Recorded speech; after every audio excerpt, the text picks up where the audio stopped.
Welcome to the ultimate guide to mastering your mindset. If you're watching this video, you're probably interested in learning how to control your thoughts, emotions, and actions.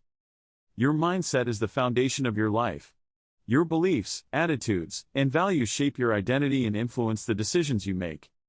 A growth mindset is essential for success. It means you believe that your abilities and intelligence can be developed through hard work, dedication, and perseverance. Here are some tips to master your mindset. 1. Practice self-awareness.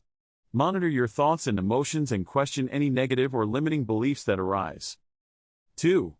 Set goals for yourself. Visualize your ideal future and break it down into smaller, achievable steps. 3. Embrace failure. See it as an opportunity to learn and grow, rather than a reflection of your worth. 4. Surround yourself with positive influences. Seek out mentors, coaches, and friends who inspire and motivate you. 5. Cultivate gratitude. Focus on what you have instead of what you lack, and appreciate the simple things in life.